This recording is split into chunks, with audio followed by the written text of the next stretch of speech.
Good morning and नमस्कार दोस्तों, स्वागत है आप सभी का आपके अपने YouTube channel GK search engine पर। आज है 3 नवंबर और 3 नवंबर से रिलेटेड राजस्थान करंट अफेयर्स के जितने भी इंपॉर्टेंट क्वेश्चन हैं उन सभी को हम इस वीडियो में डिस्कस करने वाले हैं। तो पूरा वीडियो बहुत ध्यान से देखना और वीडियो के अंत में मैं आपसे क्वेश्चन पूछूंगा जिसका आंसर आपको कमेंट बॉक्स में देना है। कल के वीडियो में मैंने आपसे एक क्वेश्चन पूछा था जो था हाल ही में झुंझुनू के सुनील जाखड़ ने 37वें राष्ट्रीय खेल गोवा में किस खेल में स्वर्ण पदक जीता है। जी हाँ, सुनील जाखड़ ने तलवारबाजी में स्वर्ण पदक जीता है, यानी कि सी ऑप्शन इसका बिल्कुल सही था। जिन दोस्तों ने सी ऑप्शन कमेंट बॉक्स में सही जवाब दिया था उनको हार्दिक शुभकामनाएं। जी हाँ, सुनारी गांव झुंझुनू के निवासी सुनील जाखड़ जिन्होंने 37वें राष्ट्रीय खेल में गोवा के अंतर्गत जो राष्ट्रीय खेलों का आयोजन हो रहा है जिसमें तलवारबाजी में इन्होंने गोल्ड मेडल जीता है। लगातार 2 स्वर्ण पदक इन्होंने जीते हैं। नितेश जांगीर ने भारोत्तोलन में स्वर्ण पदक जीता है। इसके अलावा जो गोवा के पंडित जवाहरलाल नेहरू स्टेडियम में ये 37वें राष्ट्रीय खेलों का उद्घाटन है वो हाल ही में किया गया था। ये 26 अक्टूबर से लेकर 9 नवंबर तक आयोजित किए जाएंगे, जिसमें देश भर से 10,000 से ज़्यादा एथलीट इसमें हिस्सा ले रहे हैं। तो चलिए स्टार्ट करते हैं आज के करंट अफेयर्स। पहला क्वेश्चन है, हाल ही में आज़ादी के अमृत महोत्सव के दौरान मेरी माटी मेरा देश अभियान जिसमें राजस्थान को कौन सा स्थान प्राप्त हुआ है। जी हाँ, राजस्थान इसमें तीसरे स्थान पर रहा है और पुरस्कार मिला है राजस्थान को। बी ऑप्शन इसका बिल्कुल सही है। आइए जानते हैं इम्पोर्टेंट फैक्ट्स।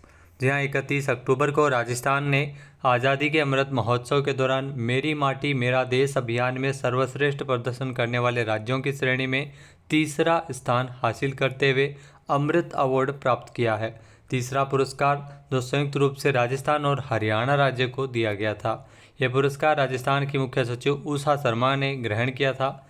36 राज्यों और केंद्र शासित प्रदेशों में से जो 3 राज्यों और केंद्र शासित प्रदेशों में प्रथम पुरस्कार जम्मू कश्मीर को मिला है, द्वितीय पुरस्कार गुजरात को दिया गया है और तीसरा पुरस्कार ध्यान रखना राजस्थान को इसमें दिया गया है। अभियान के तहत जो अमृत कलशों के जरिए गांव-गांव की मिट्टी से जो मिट्टी को दिल्ली लाया गया है, जिसे एक बड़े कलश में जो भारत कलश में डालकर मिलाया जाएगा, इसका मुख्य उद्देश्य है जो देश की एकता को प्रकट करना है। नेक्स्ट है, हाल ही में राजस्थान से किसे भारत की 100 प्रभावशाली महिलाओं में शामिल किया गया है। जी हाँ, भारत की 100 प्रभावशाली महिलाओं की सूची में राजस्थान से श्वेता मेहता मोदी को शामिल किया गया है, यानी कि बी ऑप्शन इस क्वेश्चन का बिल्कुल सही है जो आपको तस्वीर में दिखाई दे रही है। श्वेता मेहता मोदी ये भारत की 100 प्रभावशाली महिलाओं की सूची में शामिल है। आइए जानते हैं इम्पोर्टेंट फैक्ट्स। जी हाँ, फॉक्स स्टोरी इंडिया की ओर से 100 इंस्पायरिंग वुमेन 2023 की घोषणा हो चुकी है, जिसमें जयपुर की फेमस मॉडल और एंटरप्रेन्योर श्वेता मेहता मोदी को जगह मिली है। इस लिस्ट में राजस्थान की श्वेता को भारत की 100 प्रभावशाली महिलाओं में शामिल कर लिया गया है।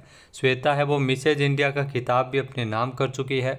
जैसलमेर में पली बड़ी श्वेता मिसेज इंडिया का खिताब जिन्होंने जो साल 2019 में द क्राउन मिसेज इंडिया का खिताब इन्होंने जीता था। उन्हें खादी फैशन शो में राजस्थान के 20 प्रभावशाली लोगों में भी सूचीबद्ध किया गया था। राजस्थान खादी और ग्रामोद्योग बोर्ड के द्वारा आयोजित खादी फैशन शो में राजस्थान महिला उद्यमी अनुक्रम के लिए शो की ओपनर भी ये रही थी।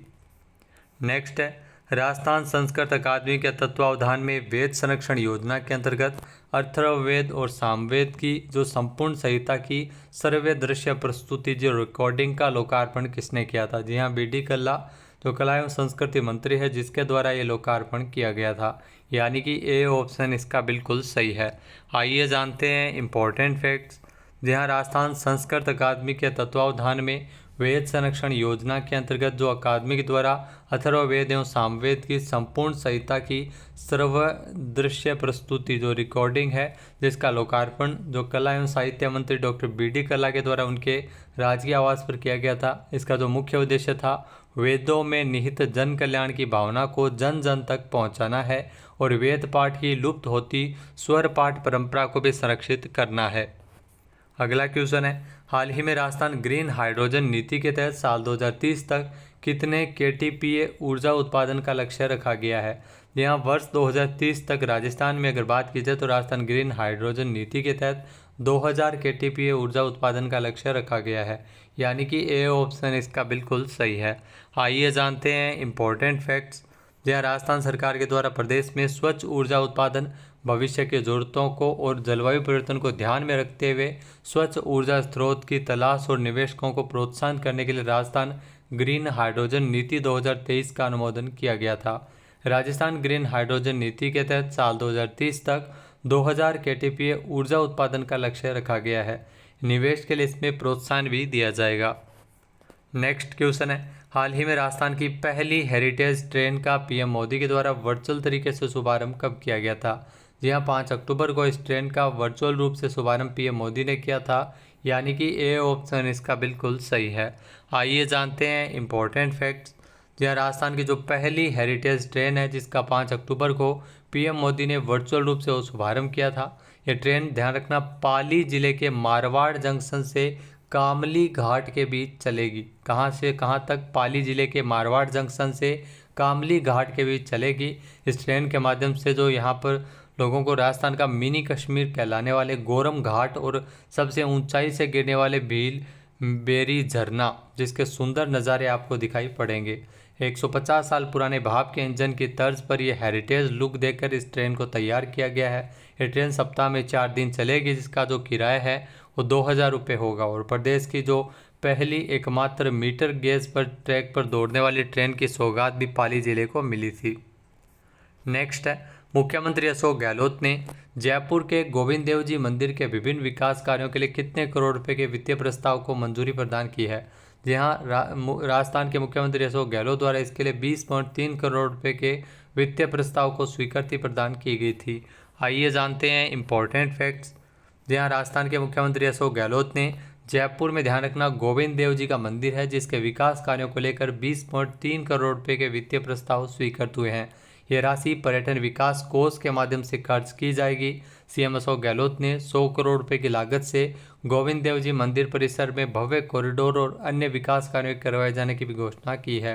ये कॉरिडोर काशी विश्वनाथ और उज्जैन के महाकाल मंदिर की तर्ज पर यह बनेगा और इससे श्रद्धालुओं की भी सुविधाएं बढ़ेगी।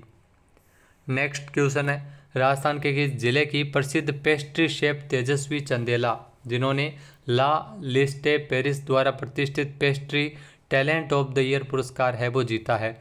यहाँ जयपुर से है तेजस्वी चंदेला जिन्होंने ये पुरस्कार जीता है, यानी कि बी ऑप्शन इसका बिल्कुल सही है।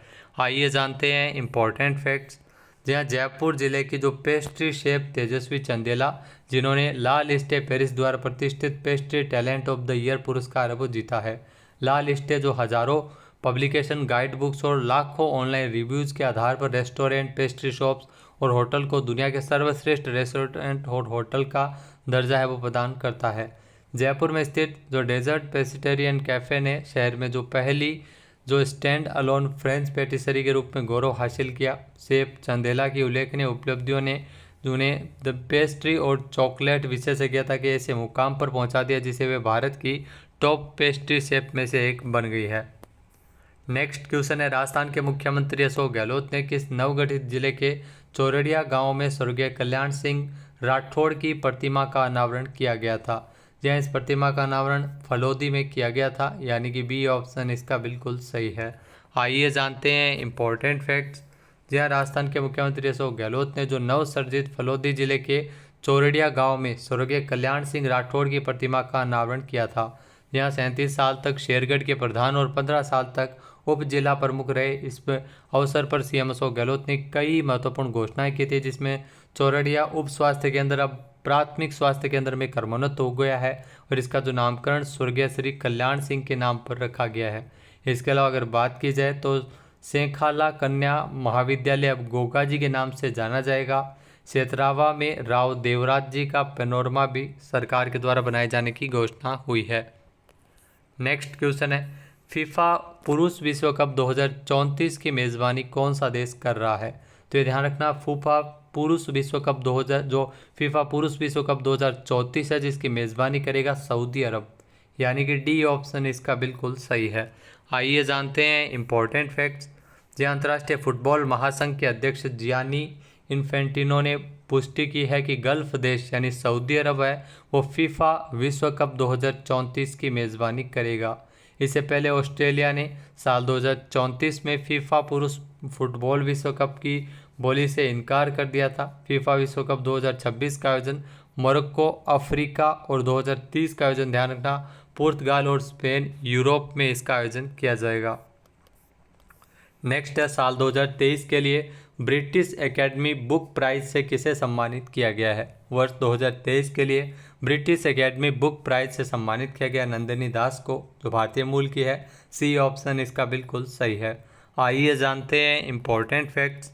यह भारत में जन्मी लेखिका नंदिनी दास, जिनको वैश्विक सांस्कृतिक समझ के लिए साल 2023 के ब्रिटिश अकादमी पुस्तक पुरस्कार, जहाँ ब्रिटिश एकेडमिक बुक प्राइज से इनको सम्मानित किया गया है। उन्हें यह पुरस्कार उनकी पुस्तक courting India, England, Mughal India and the origins of empire, जी हाँ, इस पुस्तक के लिए इनको पुरस्कार है वो दिया गया है।